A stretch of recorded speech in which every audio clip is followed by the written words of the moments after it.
Special program on Noble People TV and radio. Well, this program is tailored for economic empowerment, and that's why joining me now is Sonny Ahonsi, who is here to enlighten us, educate us on economic empowerment. Sonny, welcome to the program once again. Thank you very much. I'm glad to be here too. Fantastic. We're here today to talk about various talking points, and of course the first one, I'm going to start with this quote by somebody who does not need introduction in global entrepreneurship, and that's Richard Branson. Richard Branson, I beg your pardon, says that his biggest motivation is to keep challenging himself. He treats life like one long university education, where he can learn more every day. You can too. What do you have to say or educate us on that quote from one of the world's biggest entrepreneurs? Very good. Yeah, today's topic on the subject of economic empowerment of the community is simply about the mindset of an entrepreneur. Who is an entrepreneur? An entrepreneur is somebody who has the ability to visualize a product or service and commoditize it, commercialize it at a profit. But the entrepreneur, essentially, is not looking for what he or she is going to make, but fundamentally, the value he's going to bring about to the community. So when Richard Branson says he's challenging himself, virtually every single entrepreneur, including myself, of 37 years standing, challenges himself or herself. Why? Because there's always a way to say, how can I provide it better? What would create a value? Because people don't just buy McDonald's, they don't just buy the hamburger. Do you know what they buy? The smell of the hamburger. That's what made people hungry. The smell of the fries. So entrepreneurs are not just for themselves, they're for other people. Yes, they're going to get paid very handsomely, but you need to say, what is the plus? What is the X factor that I'm giving in? How can I redevelop the product? How can I make it better? That's why a new model of a car or telephone is better than the previous one. Because you see, the designers, the engineers, the entrepreneur behind it, they're now looking for what will give a greater value. Yes, an entrepreneur will look into all the different parameters and say, what can I do better? And that's exactly what Richard Branson meant. So yes, the mindset of an entrepreneur is to say, how and what, simplify the processes and create enormous amount of value to the recipient. Well, very inspiring points you've made there. But then how does one watching at home now identify the opportunities that are there, or rather the problems that a community is facing, for him to come up with a business solution? How does, you spoke about mindset. So how do you prepare that mindset? For me, for example, here, to know that, right, I can start that business and it's going to actually yield profits. How do you prepare that mindset? How do you start seeing these opportunities as an entrepreneur? Well, an entrepreneur, remember what we said, is he or she who is able to identify within the environment that he lives in what people are looking for. So when you are able to provide what people look for, naturally they're willing to support it with a value.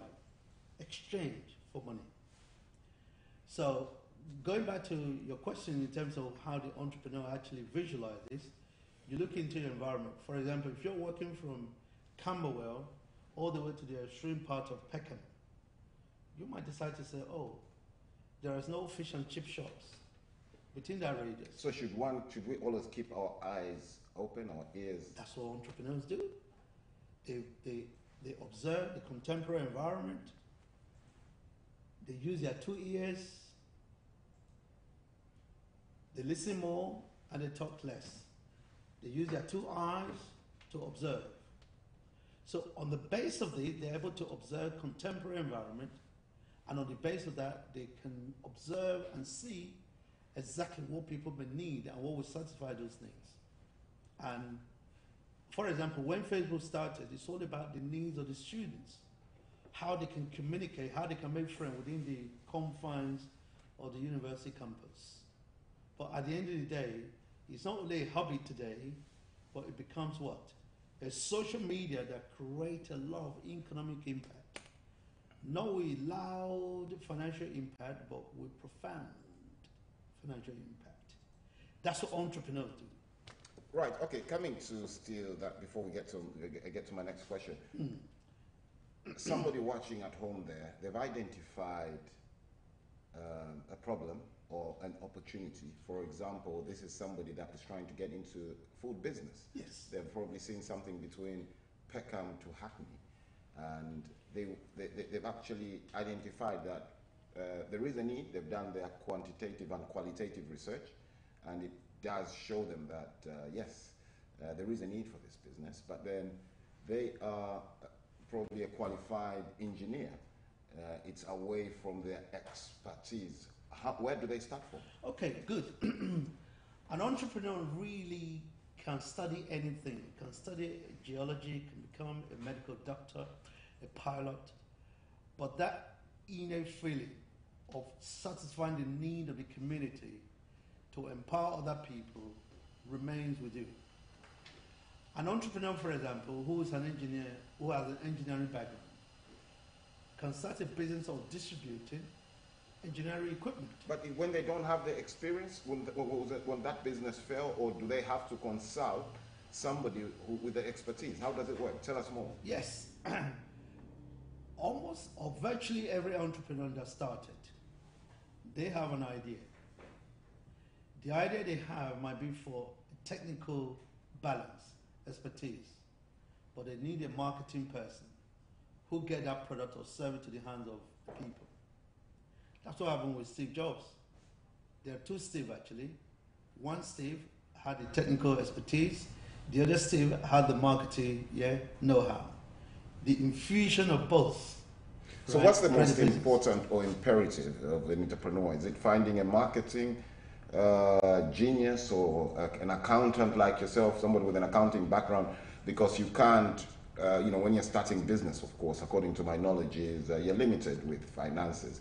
So what should be your first priority? Is it going for somebody in marketing, somebody with accounts, or somebody with the expertise? Okay. First of all, is the entrepreneur himself or herself who identifies the opportunity, who identifies the needs or the wants of the people, of the community. Once he's able to identify that, then he had to bring the team of marketers, the team of financial, accountant, for example. But essentially, he brings a small team together initially to develop the product and services before you start looking into. Otherwise, you know what may happen? You may have a product idea from conception all the way to development. If you start employing so many people, guess what happens? You'll be saddled with much overheads. What the entrepreneur does, while he's developing the product systematically, equally developing the human capacity. But initially, what the entrepreneur may want to do is to bring those human capacity as part of the whole, the whole part of the business, so that you reduce the initial cost in terms of setup costs. Then afterward, you can bring in other essential services, the accountant, the marketing, but the entrepreneur must have the blueprint of what needed to be done, how it should be done, and when it should be done, and who does it. Right. How important is patience as an entrepreneur? Well, patience is absolutely vital. I mean, for my 37 years of being an accountant and also run my own business, people start a business and say, oh, I tried, it didn't actually work. Oh, you asked me to bring people to the meeting for networking. I phoned 10 people. Nobody turned up this week. You said to them, would you repeat it next week? They said to you, no. Little did they know that when the light bulb was invented, remember we said that before in the other program. Do you know how many times Thomas Edison tested it? Do you know how many times? Guess. How many times? Some people say 2,000 times. Others say 10,000 times. But whatever times, it's a lot of thousands with a lot of zeros. But this man persisted for a very, very long time. Today, he succeeds. Some of us started a business or an idea of a business because it didn't work or people didn't support it initially. They fizzle out straight away. But the principle we're learning that an entrepreneur is the one that endures. Yeah, he sticks with it because the purpose has to be realized. Why? Because a good entrepreneur, a true entrepreneur, doesn't depend on the amount of money he or she will generate. It's the impact and the legacy he will leave for other people. Yes, we all work for money, but a seasoned, a triumphant entrepreneur doesn't depend on the initial money, the initial financial capacity he or she is going to generate, but look for the alternative way. Thousands of entrepreneurs out there will tell you, why did you set up your business? They will say, oh, majority of them will admit that it's not because they want to make a lot of money, but because they want to help the community. And in the process, they get paid anyway. Good product, good service, the market must be there. But where there's a market, there's a product. Where there's a product, there's a market. So in fusion of the two, that's what an entrepreneur actually does. And that's the mindset to it. Right, okay, if you're joining us now, this is a special program on economic empowerment, and we've got Sonny Ahonso here to share with you so much of experience that he's had as an accountant and of course as an entrepreneur. Feel free to call Sonny, and now the line is open. The number is 07886 625 549. The number should be flashing on your screen now is 07886 625 549. Feel free, do not be shy, call Sonny if you've got any entrepreneur ideas that you'd like to ask them, or you could call him and probably if you don't want everybody to know your ideas and plans, you could always call this number after the show and speak to him to ask me questions that you might have now. Who might know? You might be the next Aliko Dangote of Nigeria. Sonny, and crafted here, do work you care about. There is no doubt that running a business takes a lot of time. You mentioned Steve Jobs. Steve Jobs noted that the only way to be satisfied in your life is work that you truly believe in. It's work that you don't truly believe in, but it can give you money. Tell us more. Well, there are various reasons why we take up a job, employment. Employment we take it on just to pay our bills, right? That's a job. But entrepreneur doesn't just go for it because it's a job. Entrepreneur go for it because he has a vision, he has a passion, and he wants to do something. When I wanted to become an accountant many years ago, I said to a friend, I said, I want to become an accountant.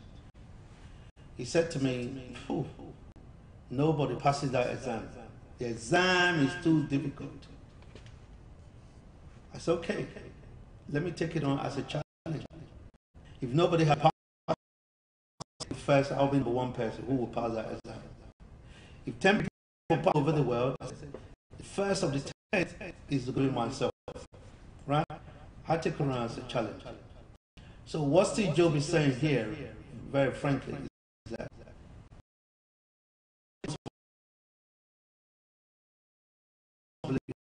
responsibility of challenging your own mind, your own self, yeah, your own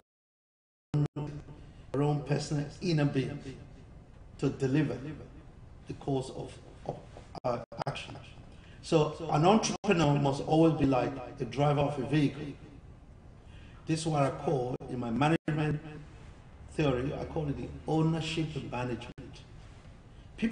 Many people do not have ownership about their own life. They allow other people to lead them who do not have the blueprint. But why don't people have ownership of their own lives? What leads them to that, and how can they change that? Number one, propaganda. And the second issue, which is fundamental, is abdicating. They abdicate their own responsibility. An example. Somebody is saying to you, he's a divorcee, and he's asking you not to divorce your wife or your husband. I mean, they don't really jail, do they? Right? If somebody is not an entrepreneur, is not an accountant, or they have not been able to successfully pursue a career, how do you think they can guide you to be able to make a success of a particular career? So, if you're not an entrepreneur or you're not that way inclined, how can you really help somebody?